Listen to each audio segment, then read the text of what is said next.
Ceci est un livre audio autogénéré par Google. Introduction, Anne Pinault et Christophe Réveillard. Avant d'évoquer de façon croisée ce qui, dans l'autre pays, les attire, les agace ou les interroge, Français et Russes se laissent volontiers aller à une émotion muette, non dénuée parfois d'un étonnant sentimentalisme. Il est vrai que, dans l'étrange panthéon que chacun de nos deux pays s'est créé pour évoquer l'autre, il entre des divinités bien propres à nous découvrir le goût que nous partageons pour les mythes. Qu'on le veuille ou non, pour le Russe moyen, la France, c'est pêle-mêle naturellement Paris, Napoléon, la Tour Eiffel, la haute couture et même l'océan, insigne privilège de notre pays moyen. De même, si vous interrogez le premier Français venu, il vous dira que la Russie, c'est toujours sans ordre, le Kremlin, le pays de Pouchkine ou celui des Soviets, le transsibérien Pétersbourg et ses nuits blanches, avant d'ajouter comme tant d'autres l'ont fait depuis Voguet et même Custine, et puis l'âme slave bien sûr. Heureusement, les relations entre nos deux pays sont bien plus riches et bien plus profondes que ces formules sorties de l'imaginaire collectif ne le laissent penser. Alors qu'elles se sont constituées dans des sphères profondément différentes, celle de Byzance et celle de Rome, selon deux temporalités historiques complètement décalées, au XVIe siècle, le territoire de la France est à peu près celui de la France moderne. À la même époque, la Russie moscovite, un temps repliée autour de la ville des princes, part à la reconquête des anciennes principautés, et les tsars de Russie imiteront le terrible conquérant jusqu'à la fin du XIXe siècle. Alors donc, elles ont construit leur histoire et leur identité selon des processus radicalement différents, ou peut-être à cause de cela, la France et la Russie n'ont plus cessé depuis le début du XVIIe siècle de s'observer, de s'envier ou de se défier, et en tout cas d'entretenir des relations diplomatiques et culturelles continues et intimes, même aux heures les plus sombres de leur histoire. Pour constituer le présent volume, nous avons sollicité des auteurs, des chercheurs d'horizons divers et chacun d'eux a eu l'occasion d'éclairer sous un angle spécifique les rapports si variés et si particuliers qu'entretiennent depuis des siècles la France et la Russie, et qui imprègnent la perception que chaque pays se fait de l'autre. Nous avons voulu pénétrer les méandres de relations séculaires qui, directement ou non, touchent à tous les domaines de la culture au sens le plus large. Histoire, politique, économie, littérature, pensée, religion, et c'est pourquoi ce recueil est pluridisciplinaire. Il devait l'être certainement, car comme tous ces champs naturellement perméables les uns aux autres, et même étroitement mêlés parfois, dans l'évolution d'un seul pays, saurait-il manifester un hermétisme de mauvais aloi quand deux histoires, deux traditions, deux cultures, enfin si riches l'une et l'autre, se mettent à dialoguer? Il n'est qu'à penser par exemple, à ce qui s'est produit en littérature. Au XVIIIe siècle, la toute jeune littérature russe tâtonne et balbutie, va cherchant et quêtant dans les œuvres européennes en général, et françaises en particulier, des sujets aussi bien que des règles formelles. Dès la première moitié du XIXe siècle, elle s'émancipe peu à peu de ses doctes modèles, elle crée ses propres formes, ses propres canons, et lâche la bride à des imaginations autrefois hésitantes. En un peu plus d'un siècle, la littérature russe aura atteint son âge d'or. Et pendant tout ce temps, les écrivains russes, francophones avertis pour la plupart, Guerre et paix suffiraient à s'en convaincre, auront lu sans relâche aussi bien nos classiques Pascal, Racine, Molière, que leurs contemporains. Ainsi, par exemple, Dostoïevski connaît-il su et, fervent admirateur de Balzac, traduit-il Eugénie Grandet dès 1847. Ce goût même des écrivains russes, et plus généralement des Russes, pour la littérature française ne s'est jamais réellement tari, mais ce qui est plus remarquable, c'est que dès la fin du XIXe siècle, avec son roman russe, Eugène Melchior de Voguet ouvrait aux Français le monde prodigieux de la littérature russe et suscitait une curiosité profonde et sans retour pour la littérature russe, chez les écrivains et les lecteurs français. Le XXe siècle a été plus étrange, plus déséquilibré certes, qui a vu les écrivains russes, car écrivain soviétique ne veut rien dire quand on parle de ces gens-là, étouffés par le régime, s'exiler volence-nolens et plus d'une fois, gagner la France, croiser les chemins d'écrivains français, aveuglés par l'idée qu'ils se faisaient du communisme et qui se répandaient en pages dithyrambiques sur une Russie convertie en URSS, et parfois même convertie à l'URSS. Certains d'entre eux se sont ravisés, l'histoire a démenti les autres, mais la parole des écrivains russes en exil veille toujours dans les mémoires françaises comme dans les mémoires russes. Dans ce paysage chaotique de la vie littéraire du XXe siècle, se détache, majestueuse et humble, la figure d'un Solzhenitsyn qui, pour avoir vécu aux États-Unis, entra d'abord en Occident par la traduction en français de ses œuvres. Cet homme si russe ne vint-il pas un jour rappeler aux Vendéens l'urgence d'une liberté enracinée dans la vérité et non dans l'idée d'un progrès tout matérialiste des sociétés? Et comment oublier, après qu'il nous l'eut rappelé, qu'en 1921, l'histoire a une fois encore rapproché nos deux pays. Non pas dans la grandeur cette fois, mais dans la même horreur, dans la même vanité violente. Les massacres de Tambov, orchestrés par Lénine sur le modèle des massacres vendéens, sont une page de l'histoire russe dont nous autres Français ne pouvons avoir honte, mais qui devrait au moins nous inviter à l'humilité.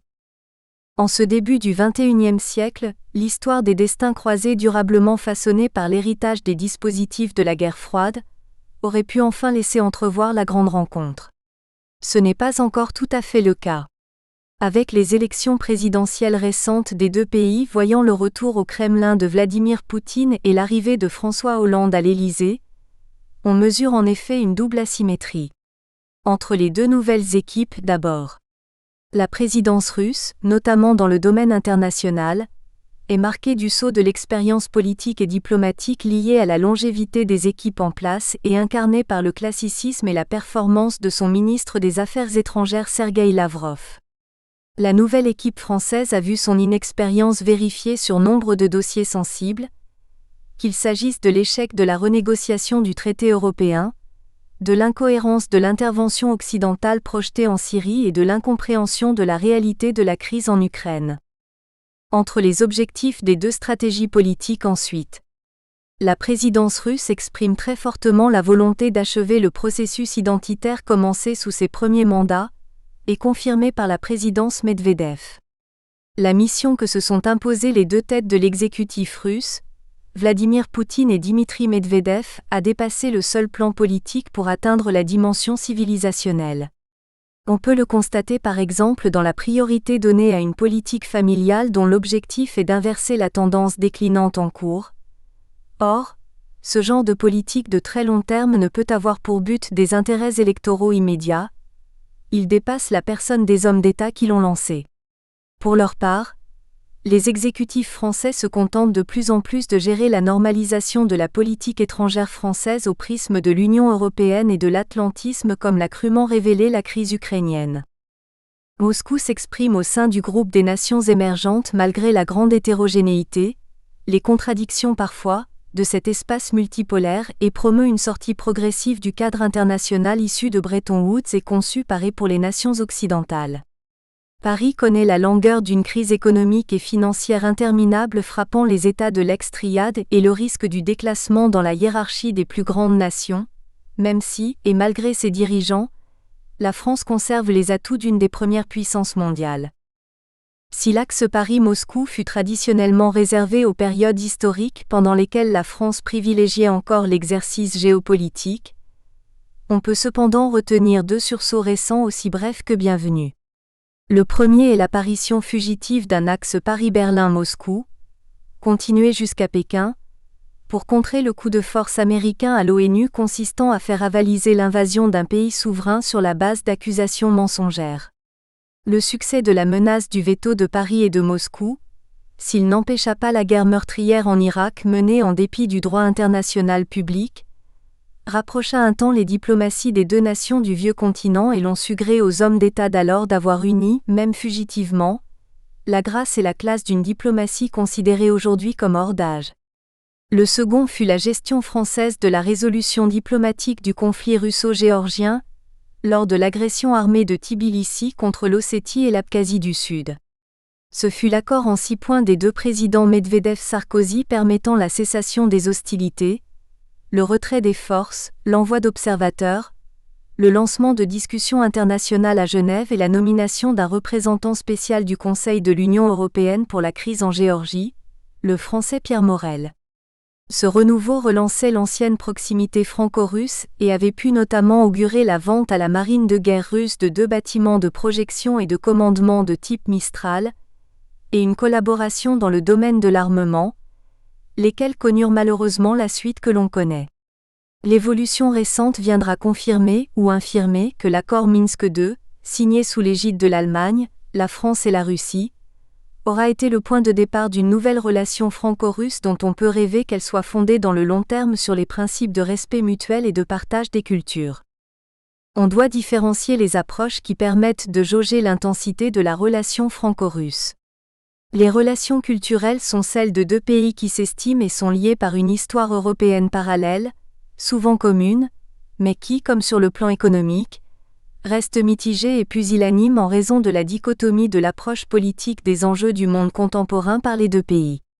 Côté français, on peut supposer que la cause profonde du retournement récent français réside principalement dans le processus de normalisation communautaire.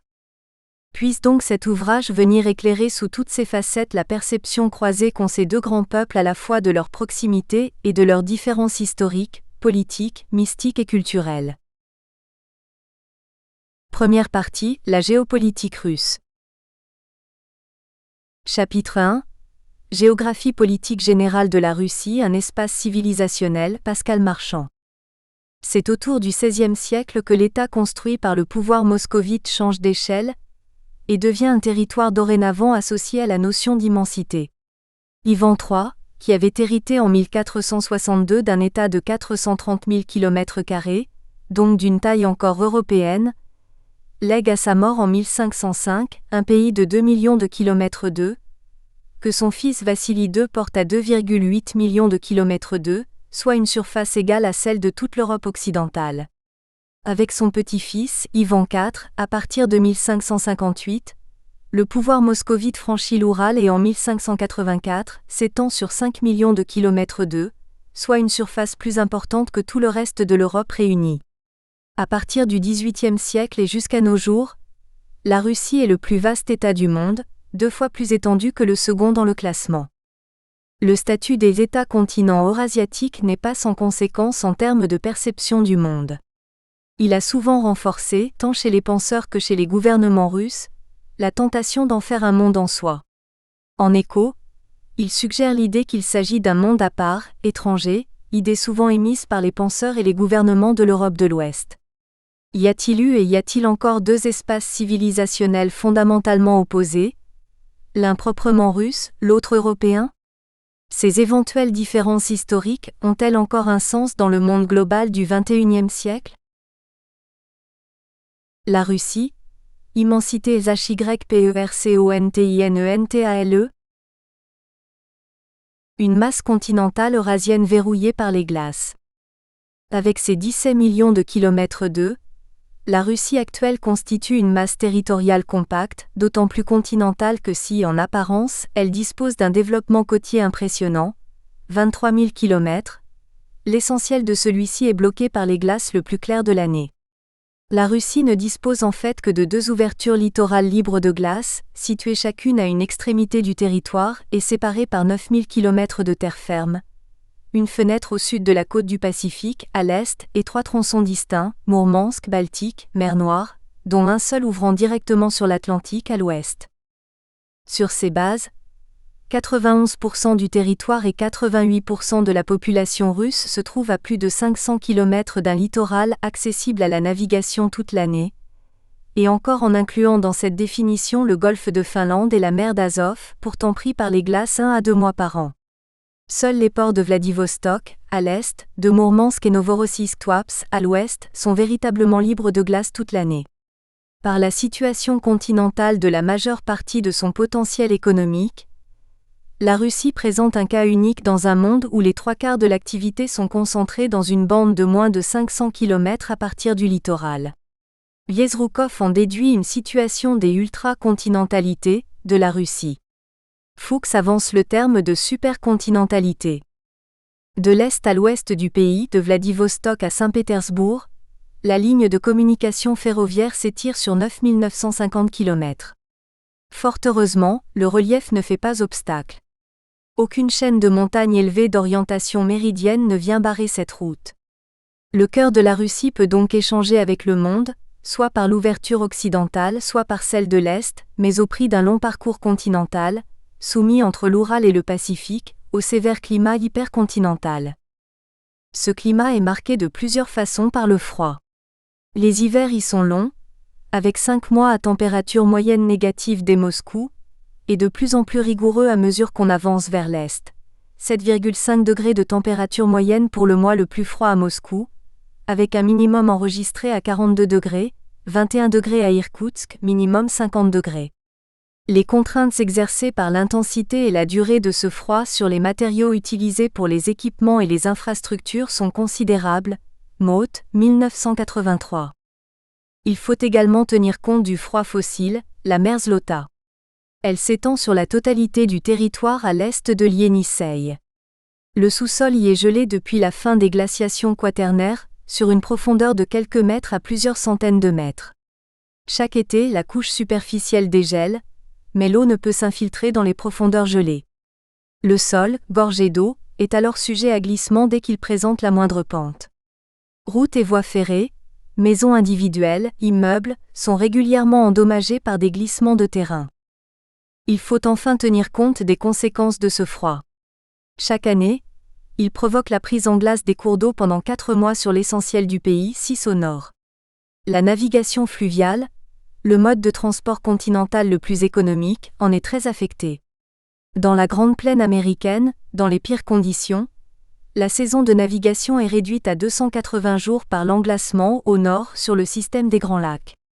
Or, en Russie, une telle durée de 280 jours n'est pas la pire mais au contraire la meilleure. Elle n'est atteinte qu'à l'extrême sud, sur la basse Volga. Partout ailleurs, elle est beaucoup moins longue, 190 jours au nord de Moscou. Les meilleures conditions de navigation intérieure de Russie correspondent donc aux pires conditions rencontrées aux États-Unis. Enfin, sur la presque totalité du pays, la fonte printanière rapide des mois de neige accumulés pendant l'hiver provoque une saison des mauvais chemins, la Rasputitsa, qui entrave tout déplacement terrestre pendant plusieurs semaines. Confronté au froid intense et prolongé de l'hiver, à l'instabilité du sol pendant les autres saisons, à la prise en glace des cours d'eau, la circulation est donc soumise à de rudes conditions en Russie. Or, toute activité localisée au cœur de l'État-continent russe ne peut communiquer avec l'extérieur qu'au prix d'un transport terrestre soumis à ces conditions sur plusieurs milliers de kilomètres. Même au cours actuel, la mise en valeur des ressources minières en est encore aujourd'hui contrariée, surtout s'il faut au surplus créer de toutes pièces quelques dizaines, voire quelques centaines de kilomètres de voies ferrées nouvelles dans un environnement hostile, vide d'hommes, pour relier le gisement potentiel au seul axe est-ouest existant, le transsibérien en lisière sud du pays. On comprend que depuis l'époque des routes fluviales varègues, qui se limitaient d'ailleurs à la Volga et au Dniepr, aucune route commerciale n'est empruntée le continent russe. Entre l'Europe et l'Asie, la route de la soie du XIIIe siècle passait beaucoup plus au sud, dans des conditions naturelles plus clémentes. Mais la découverte de nouvelles routes maritimes a immédiatement sonné son glas. En effet, le transport continental est toujours moins économique que le transport maritime. Au XVIIe siècle, la caravane commerciale entre Moscou et Pékin effectuait l'aller et retour en 3 ans. Les galions espagnols effectuaient l'aller et retour avec les Amériques, soit une distance supérieure, en 5 mois. Et seul un galion transportait plus de marchandises qu'une caravane. De la continentalité à l'isolement, la nature et le pouvoir. Cette situation de continentalité est bien réelle, mais elle doit être pondérée. La chaîne de l'Oural ne se trouve qu'à moins de 2000 km des littoraux de la Baltique et de la mer d'Azov. Ce n'est pas une situation plus continentale que celle de Denver, sur les premiers contreforts des Rocheuses, qui se trouve à 2400 km de la côte nord-est atlantique et à 1500 km de celle du golfe du Mexique. Or, la Russie occidentale, versant oriental de l'Oural inclus, abrite 75% de la population, 15 des 18 plus grandes villes du pays, et assure 80% de la production industrielle. Cette Russie utile n'est donc pas considérablement plus continentale que le centre de la Grande Plaine américaine. Si elle était pourtant plus isolée du reste du monde que celle-ci, à l'époque des tsars comme à celle des soviets, c'était à cause de la politique de ceux-ci. La Russie impériale n'avait pas développé son réseau de communication. Au milieu du siècle, sur 18 millions de kilomètres, le pays ne comptait que 5000 kilomètres de routes carrossables, et le marquis de Custine a employé l'expression de « fléau de la Russie » à leur propos. Le pays put en mesurer les conséquences lors de la guerre de Crimée, 1854 à 55. Les renforts russes partis de Moscou mettaient 3 mois à arriver sur le front, quand ceux partis de France ne mettaient que 3 semaines d'eux. Le développement du chemin de fer fut tardif. En 1865, la Russie ne disposait que de 3800 km de voies ferrées, quand le réseau des États-Unis dépassait déjà les 50 000 km. Cependant, dans le dernier quart du siècle, la construction s'accéléra, réduisant le handicap. En 1914, la Russie impériale restait moins pénétrable que le continent nord-américain. Après 1918, la Russie bolchévique fut mise à l'écart par les pays occidentaux, mais le projet de construction du socialisme dans un seul pays sous-entendait de toute façon le fonctionnement auto-centré d'une économie étatisée. Le réseau ferroviaire intérieur fut certes développé, mais lorsque les autorités l'ouvrirent à l'expertise occidentale, il se révéla en fait dépassé et obsolète. Le transport routier fut négligé, et on invoque parfois le climat pour rendre compte de son faible développement et de sa médiocrité. La rigueur du milieu naturel expliquerait ainsi l'un des traits du régime soviétique, et d'ailleurs avant lui tsariste. Mais alors, comment comprendre qu'en 1990, la République de Carélie, en Russie, ne dispose que de 35 km de route pour 1000 km² et la Finlande, contiguë, de 78 km pour 1000 km²? Les conditions climatiques ne seraient-elles pas les mêmes de part et d'autre de la frontière? La différence entre Finlande et Russie s'explique par des choix sociétaux et non par des facteurs naturels. Le régime soviétique a simplement refusé le transport individuel et l'automobile. La faiblesse et la médiocrité des voies de communication, réelles même à l'ouest de la Russie, comme le montre l'exemple de la Carélie, l'isolement qui en résulte, sont le produit des systèmes politiques successifs qui ont veillé à la fermeture de l'immensité russe vis-à-vis des évolutions politiques et économiques du monde. La Russie impériale ne s'est ouverte à l'investissement étranger et au commerce international que tardivement, à la fin du XIXe siècle. Le régime soviétique qui lui a succédé est toujours resté fermé. Les deux régimes avaient bien compris qu'avec les marchandises circulent les hommes et qu'avec les hommes circulent les idées. Or les deux avaient pour projet, sauf entre 1880 et 1913, de tenir la Russie à l'écart de l'influence occidentale, car le problème de l'autocratie impériale, comme celui de la dictature du prolétariat soviétique, a toujours été le voisinage d'un modèle occidental, moteur de l'expansion économique mondiale depuis le Moyen Âge, fondé au contraire sur la circulation des marchandises, des hommes et des idées. Deux modèles historiques. Le modèle occidental. Après la disparition de l'Empire romain d'Occident au Ve siècle, une société d'un type nouveau s'est lentement élaborée sur la partie occidentale du continent européen. Dans un premier temps, pendant quelques siècles, tout ordre politique global disparut, la violence guerrière y est devenue le fondement du pouvoir. L'espace s'est trouvé émietté en différents royaumes, à l'existence et aux limites incertaines. Parmi eux, celui des Francs s'est imposé, jusqu'à reconstituer un temps un empire d'Occident éphémère. Au Xe siècle, le pouvoir royal était à nouveau éclaté, aux mains de souverains faibles, incapables d'assurer la sécurité, même face aux modestes raids vikings ou sarrasins. À ce moment, dans ce contexte d'atomisation du pouvoir, s'est élaboré l'ordre territorial médiéval. La cellule de base en est la châtellenie. Le seigneur offre sa protection à un certain nombre de villages. Les paysans, qui peuvent se réfugier à l'abri des murailles du château en cas de menace, assurent en échange la nourriture du seigneur et de la garnison. Au V siècle, l'unité religieuse s'était en revanche maintenue, les chefs barbares n'ayant aucune prétention à assurer une direction religieuse. Le patriarcat de Rome s'était donc trouvé livré à lui-même, sans la protection militaire d'un empereur d'Occident disparu, ou d'un lointain empereur romain d'Orient.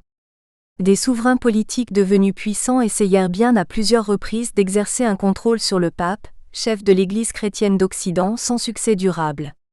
Certains papes manifestèrent des velléités de contrôle du pouvoir temporel, sans succès durable. Le principe augustinien de séparation du pouvoir spirituel et du pouvoir temporel s'est en fait imposé, chacun régnant sur une sphère différente. Dans l'interstice de ces deux pouvoirs, à partir du XIe siècle, les villes commerçantes ont conquis leur autonomie vis-à-vis du prince ou de l'évêque selon le cas. Un pouvoir économique s'est donc émancipé. Entre le Ve et le XIIe siècle, l'Europe médiévale a vu ainsi s'élaborer à l'ouest du continent une société dans laquelle trois sphères sont formellement distinctes.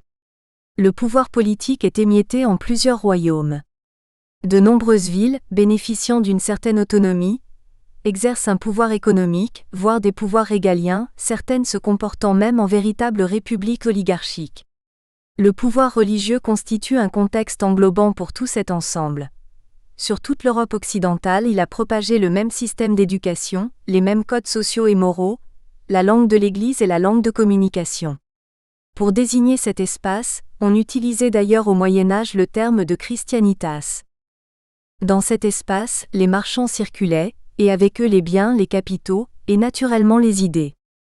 Les inventions, élaborées en un endroit quelconque, du moulin à vent à l'imprimerie, en passant par l'horloge, se diffusaient très rapidement à l'ensemble de l'espace occidental et dynamisaient l'activité économique. Les princes et les cités en compétition les intégraient au plus vite. Seule l'Église tenta parfois de s'opposer à certaines d'entre elles, l'horloge publique par exemple, mais elle ne disposait pas du bras séculier pour peser sur ces évolutions précipitées et désordonnées, et ses résistances furent emportées. Le mouvement ne s'est pas limité à la technique. À partir du XIe siècle, le système de la vassalité a fait reposer la hiérarchie politique sur un contrat privé, une relation d'homme à homme. Les franchises obtenues par des villes, des communautés rurales, puis des professions, ont accentué le mouvement et affirmé la voie de la régulation des rapports de pouvoir par le contrat.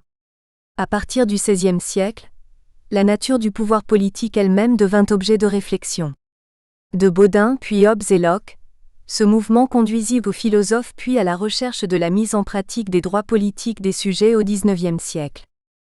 Cette évolution, de la vassalité et du moulin au XIe siècle, à l'industrie et la démocratie parlementaire du XXe siècle, s'est étendue sur 9 siècles, non sans convulsions et retour en arrière. Il n'y avait aucune feuille de route préétablie.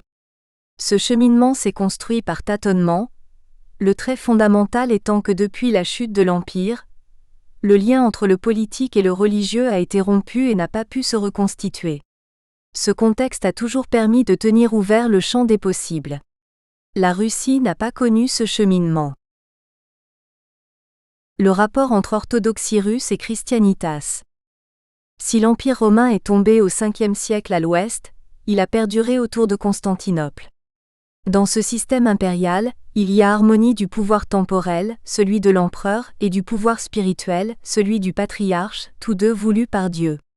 Comme le codifie l'empereur Justinien, au VIe siècle, l'Église et l'État sont deux fonctions d'un même organisme, sans séparation ni confusion comme le sont l'humain et le divin dans le Christ. En vertu de ce principe, les premiers conciles de l'Église chrétienne se tenaient à l'appel et sous l'autorité de César, lieutenant de Dieu sur terre. Dans cette conception, pourtant issue de la même religion chrétienne, on se situe aux antipodes des principes augustiniens. La sphère économique n'a jamais pu affirmer son autonomie face à un pouvoir global, spirituel et temporel, et unique. L'unicité de l'empereur d'Orient s'oppose à la diversité des royautés d'Occident. À partir de 1453 et de la disparition de l'Empire romain d'Orient, ce principe de symphonie du pouvoir spirituel et temporel est surtout incarné par Moscou. Le grand prince de Moscou est le souverain du seul État orthodoxe qui ne soit pas encore passé sous le contrôle d'un pouvoir musulman. Les théologiens russes en ont tiré la conclusion que Moscou est dorénavant la troisième Rome, et que son souverain est le nouveau César, titre qu'Ivan IV endosse le premier en 1547. Dès cette époque, la Russie se considère comme un territoire à part en tant que royaume des vrais chrétiens sur terre. Le terme de Sainte Russie apparaît sous la plume d'Ivan IV. En même temps, à l'ouest, avec l'expansion territoriale russe, on commence à considérer le pouvoir étatique construit autour de Moscou comme étranger. En 1630, Sully écrit qu'il faut tenir le puissant Knez de Moscovie hors de la République européenne. Appréciation dorénavant partagée par tous les souverains d'Europe de l'Ouest.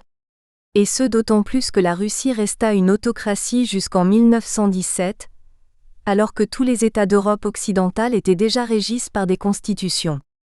En Russie, l'Église a développé une idéologie hostile à l'innovation. Pour elle, est correct ce qui vient de Dieu, ce qui est ancien et originel. La nouveauté est le résultat d'une détérioration et vient du diable. L'Occident, associé à la nouveauté permanente, est perçu pour cela comme un espace diabolique. Cette conception a fortement contribué à maintenir la Russie à l'écart de la mutation technique continue, qui a animé l'ouest du continent. Les dirigeants politiques, conscients du retard technique sur l'Occident, se sont efforcés de loin en loin d'importer quelques techniques mais limitées. L'apport était assimilé tellement superficiellement et lentement que lorsqu'il l'était enfin, la Russie était à nouveau en retard par rapport aux nouvelles évolutions. Tout au long de l'histoire, on a ainsi observé une asymétrie entre deux Europes. L'Occident, sans cesse agité par des évolutions techniques et politiques, et la Russie, qui y semble hermétique et ne s'y soumet que forcé et avec retard. La différence est telle qu'à l'Ouest, au cours de l'histoire, on a le plus souvent considéré que la Russie n'était tout simplement pas en Europe. Aujourd'hui encore, la question est posée. Les ouvrages de géographie sur l'Europe incluent tous une dimension géohistorique, qui, partant des évolutions qui ont affecté l'ouest du continent au Moyen Âge, aboutit à l'Union européenne. L'UE est présentée comme l'aboutissement naturel d'un modèle occidental de société, élaboré dans la Christianitas du Moyen Âge et qui a gagné jusqu'à la Pologne et aux pays baltes. La conclusion implicite de ce raisonnement est que la Russie, qui n'a, jusqu'en 1991, jamais adhéré à ce type de société, est naturellement hors de l'UE, donc hors de l'Europe. Cette conclusion implicite est d'autant plus forte qu'elle n'est jamais écrite en ces termes et que non écrite, elle n'est donc jamais discutée. Elle tombe en quelque sorte sous le sens. Idées européennes et ouest du continent se recouvrent. On remarque toutefois dans tous ces mêmes ouvrages sans exception, que l'appartenance du reste de l'espace orthodoxe, Grèce, Bulgarie, Roumanie, Serbie, Ukraine, à l'Europe va de soi. L'ostracisme lié à la non-appartenance à une chrétienté occidentale et à la société qu'elle a engendrée, ne frappe que la Russie, mais aucun des autres États orthodoxes d'Europe centrale et orientale. À cet ostracisme occidental fait écho dans la Russie d'aujourd'hui, l'école de pensée eurasienne. Cette philosophie politique a pris naissance au sein de l'émigration russe en France, dans les années 20. Ce nouvel avatar de la pensée slavophile montre que l'idée d'un monde en soi traverse le temps en Russie. Ainsi, à l'ouest du continent, on assimile le plus souvent l'Europe occidentale à l'Europe tout court, volontiers abrégée en UE, et on ostracise la Russie. À l'est, la Russie se voit souvent comme un monde en soi. L'Europe s'arrêterait-elle là où commence le pouvoir de Moscou ? Les trajectoires sociétales de l'Europe de l'Ouest et de la Russie sont effectivement divergentes, mais le sont-elles au point de considérer qu'il s'agit de deux espaces civilisationnels différents ? C'est l'avis de Samuel Huntington, mais il n'a pas forcément raison. Par ailleurs, avec la mutation actuelle des centres de pouvoir, les deux ensembles en viennent à partager une même situation, celle d'être menacés de marginalisation. Les rapports Europe occidentale et Europe orientale. Les planisphères centrés sur l'Europe confirment les idées reçues ci-dessus exposées. Elles placent Moscou et l'Oural en marge d'un espace européen, que chercherait à embrasser un regard occidental. La Russie, infinie sur ce type de planisphère, semble posée en étrangère sur la carte, à côté du puzzle européen de petits États. Le regard ouest-européen s'interroge alors sur le point de savoir si l'Europe s'étend jusqu'à l'Oural ou s'arrête à la frontière russe. Novosibirsk se situe clairement en dehors. Pourtant, si on regardait un autre planisphère, centré sur la Russie occidentale, on remarquerait que Moscou est plus proche de Paris que de Novosibirsk, que le Portugal et le lac Baïkal sont équidistants de Moscou. Russie et Europe de l'Ouest ne sont pas aussi disjointes que nos représentations géographiques le donnent à voir et le laissent penser. L'histoire est d'ailleurs là pour le rappeler. La proximité, porosité historique entre Europe occidentale et Europe orientale. Sur l'ouest du continent, une société occidentale fondée sur la séparation du temporel et du spirituel, et libérant l'énergie de l'initiative individuelle, s'est bien élaborée au Moyen Âge. Fort du potentiel de développement technique ainsi engendré à partir du Xe siècle, elle a dominé le monde à partir du XVIe siècle, assurant sa prospérité économique jusqu'en 1914. Elle est bien différente de la société de la chrétienté orientale, fondée sur la non-distinction entre spirituel et temporel, qui s'est affirmée autour du seul État moscovite après 1453.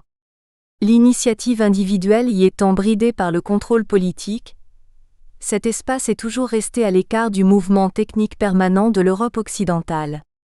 Pour ne pas que le pays soit dépassé, les souverains russes, Ivan III puis Ivan IV puis Alexis, ont été contraints d'importer l'innovation de l'Ouest. Avec Pierre Ier, l'emprunt a pris un tour massif, mais en cherchant toujours à le limiter à sa dimension technique, en évitant d'importer les évolutions sociétales qui l'accompagnaient, contrat, droit écrit, limitation de l'arbitraire. Seule Catherine II procéda à l'importation de certaines idées des philosophes, dont les germes se propagèrent dans une frange de la noblesse. De quelques sociétés savantes recensées au début du XIXe siècle, on passa à une vingtaine en 1856, 200 en 1880, 340 en 1899, réparties dans 90 villes. Puis, au XIXe siècle, le développement économique se créta une petite et moyenne bourgeoisie que des lycées de plus en plus nombreux étaient chargés de former.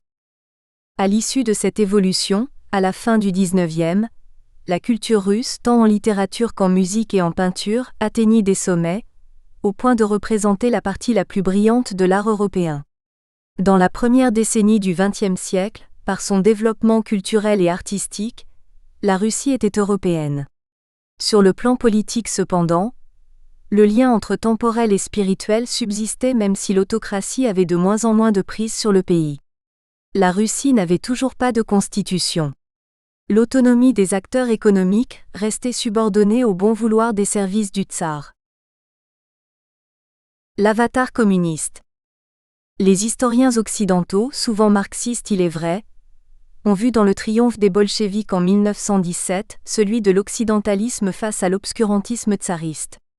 Pourtant le pays ne fit pas un pas vers une société des petits cercles de liberté à l'occidental, Zuk, 1985. Dans le domaine économique, les bolcheviks éradiquèrent au contraire tous les éléments d'initiative individuelle, entrepreneurs ruraux, koulaki, commerçants privés, industriels, opposants politiques ou déviationnistes. Ils ramenèrent la société à un holisme primitif, bien loin de la promotion de l'individualisme caractéristique des sociétés occidentales. Dans un pays fermé, à l'autocratie succéda la partocratie. Le lien entre le spirituel et le temporel fut remplacé par une fusion entre le pouvoir et l'idéologie, conduisant à une véritable cléricalisation de la vie politique. Hiérarchie, infaillibilité du parti, dogme des livres sacrés, culte des saints et des martyrs, hérésie et excommunication, procès d'inquisition, Repère 1992. Au-delà de ces oripeaux idéologiques, le lien entre le temporel et le spirituel a cependant été rompu en Russie, certes de la façon la plus barbare, au prix de millions de morts. Mais dans la seconde moitié du XXe siècle, l'URSS était un pays laïque. Lorsque la partocratie est tombée, en 1991, la laïcité était établie et entrée dans les mœurs. À ce moment, le choix de l'économie de marché a ouvert l'espace au développement d'une sphère économique autonome. La longue séparation soviétique du spirituel et du temporel a de facto levé l'obstacle de fond qui interdisait de rapprocher la société russe de la société occidentale au début du XXe siècle. En ce sens, on peut reprendre la formule de Kliankin, 1995, selon laquelle le principal apport du communisme aura été de préparer la Russie au capitalisme. Une fois le communisme aboli, la sphère politique ayant renoncé au contrôle total de la société, la séparation des sphères spirituelles et temporelles a laissé le champ libre à l'initiative individuelle. La différence structurelle entre Ouest et Est de l'Europe s'est trouvée abolie. Ce qui faisait l'essence même de l'Europe occidentale se trouve maintenant partagé par l'ensemble du continent. Certes, dans la Russie post-soviétique, les ingérences entre le spirituel, le temporel et l'économique sont encore fortes. Une large marge de progrès subsiste. Il ne faut toutefois pas perdre de vue que l'éventail des possibles n'est ouvert en Russie que depuis 20 ans. 2 décennies de rapprochement ne peuvent effacer 1000 ans de différence. Le problème est que le rapprochement entre l'Est et l'Ouest du continent semble contrarié par des difficultés structurelles et des influences extérieures. La relation Union européenne-Russie, une relation condescendante. En 1991, à la chute de l'URSS, une dynamique de construction européenne est déjà bien avancée et une structure bientôt dénommée Union européenne, UE, s'impose sur tout l'ouest du continent. En 2 étapes, 1995 et 2004 à 2007, elle s'étend à toute l'Europe centrale. Sous différentes formes, l'idée est exprimée qu'au-delà de ses limites orientales actuelles, l'UE dispose encore d'un potentiel d'expansion spatiale dans l'ère orthodoxe jusqu'aux frontières de la Russie. L'entrée de la Russie est en revanche formellement exclue. Celle-ci ne peut naturellement percevoir ce projet d'extension de l'UE que comme une politique visant à l'évincer de l'Europe. Dans l'optique d'une expansion sur les espaces de l'Est contigus à l'UE actuelle, les États de cette zone sont éligibles à divers types de politiques de voisinage incluant une gamme d'assistance financière, technique, administrative, politique. Ces faveurs sont cependant conditionnées à la transcription dans les pays concernés d'un certain nombre de règles édictées au sein de l'UE. Comme l'écrit Yann Richard, l'UE projette ses règlements, ses instruments financiers et contractuels ainsi que ses politiques à l'extérieur du territoire communautaire, définissant ainsi autour d'elle un dégradé complexe de situations juridiques. Ce faisant, l'UE se comporte en centre hégémonique dispensant sa manne, mais en échange d'une soumission. Dans l'UE, cette posture fait l'objet d'un consensus fondé sur une bonne conscience aussi ancrée et partagée qu'à l'époque coloniale. Au point de donner naissance à un concept de smart power d'une UE, modèle du bien, digne du concept de mission civilisatrice de l'Europe du XIXe siècle, mais encore moins questionné que ce dernier ne le fut à l'époque. Parmi les voisins, les petits États n'ont pas de marge de manœuvre. Dans des pays importants, l'impression ressentie est celle d'un impérialisme. Dans ce contexte, dans les années 90, après une courte lune de miel, les relations entre l'UE et la Russie se sont détériorées, et ce pour plusieurs raisons. La première est qu'à l'initiative de l'UE, la dimension économique des relations est passée au second plan, derrière la dimension politique. Comme l'écrit Céline Bayou, consolider la démocratie, l'état de droit, l'intégration de la Russie dans l'espace social et économique européen commun est l'objectif majeur de l'UE. Celle-ci entend en effet, de façon explicite, conduire la Russie à s'aligner sur le système politique, économique et social ouest-européen. Cette conception se retrouve dans les 2 textes régissant les relations entre l'UE et la Russie. Présente dans l'accord de partenariat et de coopération en 1994, elle est mise en exergue dans la SCR de 1999.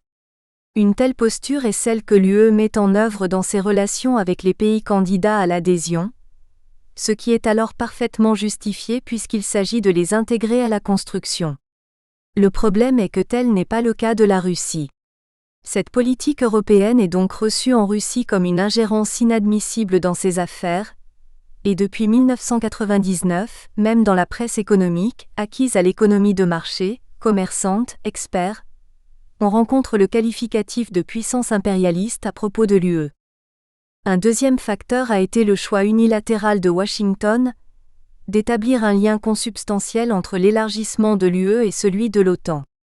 Par la Charte États-Unis-Baltique, en 1998, le président américain William Clinton et sa secrétaire d'État, Madeleine Albright, ont ainsi engagé les États-Unis à faire entrer l'Estonie, la Lettonie et la Lituanie dans l'OTAN et dans l'UE, sans aucune consultation des pays européens. Ainsi officialisé en 1998, ce lien n'a fait l'objet d'aucune remarque connue émanant d'une quelconque instance de l'UE. Il n'était pourtant pas difficile de penser que la Russie n'allait voir là qu'une application de la doctrine Brzezinski, dont l'objectif clairement exposé est d'englober les pays baltes, l'Ukraine, la Géorgie, et de pousser concomitamment les limites de l'UE et de l'OTAN jusqu'aux frontières de la Russie. Ce projet précise explicitement que la Russie devra en revanche être tenue hors de l'OTAN. L'UE participe de ce fait à ce que la Russie peut considérer comme un encerclement par une organisation militaire dont l'ennemi n'est pas désigné, mais dont elle est exclue, par principe. Le troisième facteur est le changement de nature de l'UE, induit par l'élargissement de 2004. Le projet européen était fondé aux origines sur un principe de paix. Il s'agissait d'en finir avec les guerres franco-allemandes qui ravageaient le continent depuis 3/4 de siècle. Or, en 2004, plusieurs pays entrent dans l'UE avec le projet clairement explicité de faire comprendre aux pays européens que leur image de la Russie n'est ni réaliste ni pragmatique. Il s'agit d'instrumentaliser l'UE pour en faire une machine à revanche historique contre une Russie considérée comme un ennemi héréditaire. Cet état d'esprit constitue un dévoiement du principe fondateur de la construction européenne. Probablement consciente de ces dérives dangereuses, au tournant du siècle, les diplomaties allemandes, italiennes et françaises se sont discrètement et accent aigu approprié la relation avec la Russie. Illustrée par de retentissants projets commerciaux, gazoduc Nord Stream puis South Stream, vente de navires de guerre Mistral, cette évolution non explicite a culminé au sommet de l'OTAN de 2008, lorsque les trois puissances ont opposé leur veto à l'élargissement de l'OTAN à l'Ukraine et la Géorgie. Malgré tout, entre pays d'Europe occidentale et Russie, la relation de confiance ne s'établit pas sans à-coups. En 2005, les gouvernements français et allemands ont d'un commun accord opposé une fin de non-recevoir à la tentative russe de s'insérer dans le consortium EADS par la voie du marché, achat d'actions sur les places financières par la Venieș-Torgbank. En 2006, l'État français n'a pas réagi à l'OPEDA hostile de Mittal sur Arcelor. Le groupe indien avait certes un projet industriel, mais il y avait en face de lui une OPA amicale de Severstal, dirigée par Alexei Mordachov, oligarque dont le passé ne présente aucune tache connue, soutenue par toute la direction d'Arcelor, qui aurait créé un géant mondial européen russo-français et ouvert des perspectives géopolitiques dont l'importance aurait pu justifier une intervention gouvernementale au nom des intérêts supérieurs de l'économie du pays et de l'Europe entière. Et ce, même au risque de déclencher les foudres de l'administration bruxelloise. Au début du XXIe siècle, un espace de civilisation commun ? 1000 ans de différence et de défiance mutuelle ne s'effacent pas en 2 décennies et il y a, surtout à l'Ouest, un contexte de réticence largement répandu. Ainsi les propositions de Vladimir Poutine, énoncées à Berlin à la fin du mois de septembre 2010, sur la création d'une communauté d'économie harmonisée de Lisbonne à Vladivostok, voire une zone de libre-échange dans laquelle on circulerait sans visa, n'ont-elles trouvé strictement aucun écho dans les médias occidentaux qui, dans leur quasi-totalité, n'en ont même pas fait mention. Pourtant, le complexe de supériorité répandu en Europe occidentale qui préside à cette posture, appartient à une époque révolue. L'Europe occidentale ne peut plus, comme elle le faisait jusqu'aux années 90, se penser partie forte face à une Russie quémandeuse de technologie, obligée pour y accéder de passer sous ses fourches codines. La Russie a le choix du partenariat. Aujourd'hui, les fondements d'un modèle économique occidental prospère sont par ailleurs sévèrement questionnés. Une Europe de l'Ouest face à de sombres perspectives. En 1990, les puissances d'Europe occidentale constituaient 4 des 7 membres du Directoire économique du monde, le G7, soit 60%. En 2009, elles ne constituent plus que 25% du G20. À la vitesse à laquelle évoluent les rapports de force économique, considérer le monde à partir d'un planisphère centré sur l'Europe occidentale et d'un agenda européocentré ne permet plus de le comprendre. Le smart power de l'UE que certains croient distinguer est une illusion du passé. Il ne repose pas sur l'envie éprouvée par les populations de pays voisins de participer à un projet politique exaltant, mais beaucoup plus prosaïquement sur la perspective d'émarger aux fonds structurels. Or, la capacité de l'UE à dispenser une manne financière est de plus en plus sujette à caution. Si l'Europe occidentale a été un modèle de prospérité, aujourd'hui, les marchés financiers, plus difficiles à berner que les médias et les corps électoraux, se posent de plus en plus de questions sur les capacités de la plupart des États de la zone euro à faire face à leur énorme dette souveraine, et ce à brève échéance. À l'heure où les marchés financiers n'auront plus de doute et siffleront la fin du bal, le carrosse européen pourrait prendre des allures de citrouille. Certes, à la fin de 2010, en moins de 3 mois, les autorités chinoises ont proposé leurs services pour garantir la dette souveraine de la Grèce, puis du Portugal, puis de l'Espagne, en attendant d'autres, et permettre ainsi à l'Europe d'éluder la question de son endettement et de continuer à consommer au-dessus de ses moyens. Toutefois, comme l'écrit le quotidien La Tribune, reprenant des avis d'économistes, chaque fois que la Chine arrive en sauveur, c'est au prix de lourdes contreparties.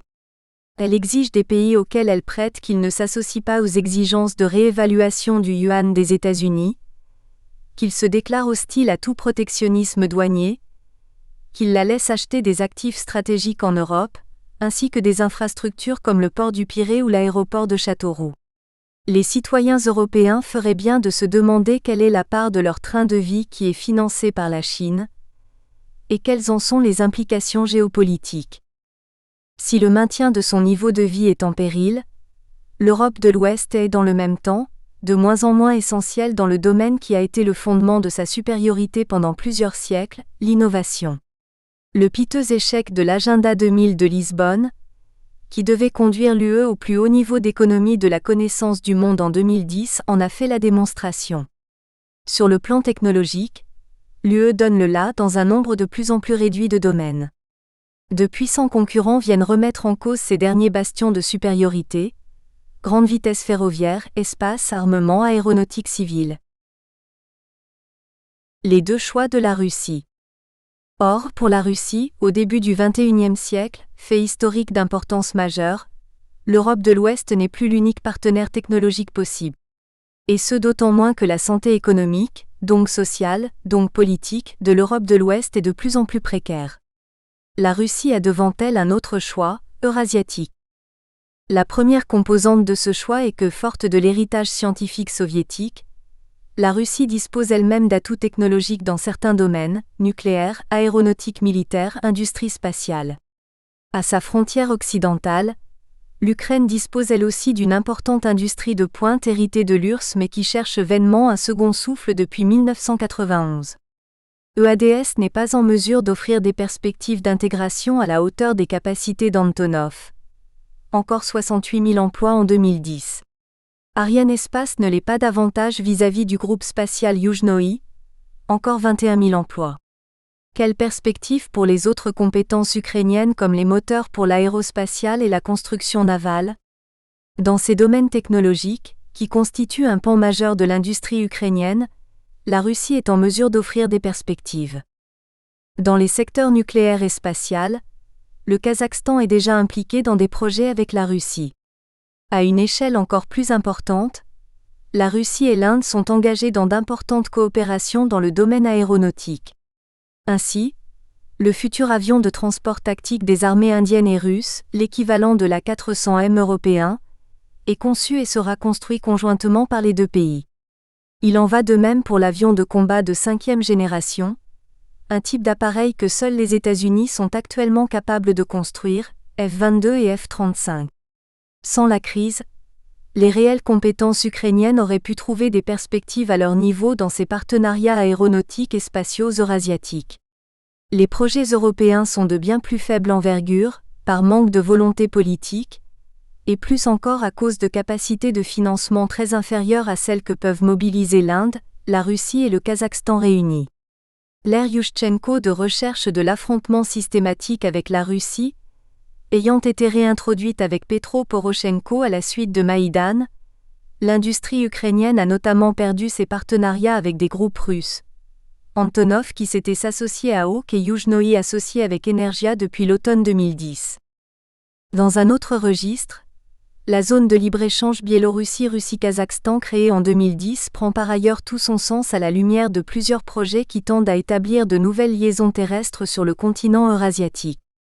Le système des 5 mers, articulé sur la Volga, n'est pas le Mississippi, mais sa capacité est plus grande que celle du Rhin, puisqu'il permet la circulation de navires fluviaux maritimes de 5000 t capables de relier directement la Caspienne à tous les ports de la mer du Nord ou à la Méditerranée. Cette variante moderne de la route des Varegs pourrait être opérationnelle au prix d'investissements certes substantiels mais sans commune mesure avec les opportunités économiques et civilisationnelles ouvertes par une voie triangulaire Asie centrale Méditerranée-Europe du Nord-Ouest. Il suffit en effet d'achever les aménagements de la Volga et du Don, Marchand, 2008, de réaménager la voie Volga-Baltique. Le doublement de la voie Azov-Caspienne, annoncé en Russie mais dont les travaux n'ont pas débuté, serait un investissement plus conséquent mais à la portée de la Russie et des pays d'Asie centrale. À une échelle plus vaste, la liaison continentale Asie. Nous espérons que vous avez apprécié cet aperçu. Pour continuer à écouter ce livre audio sur Google Play Livres, utilisez le lien dans la description de la vidéo.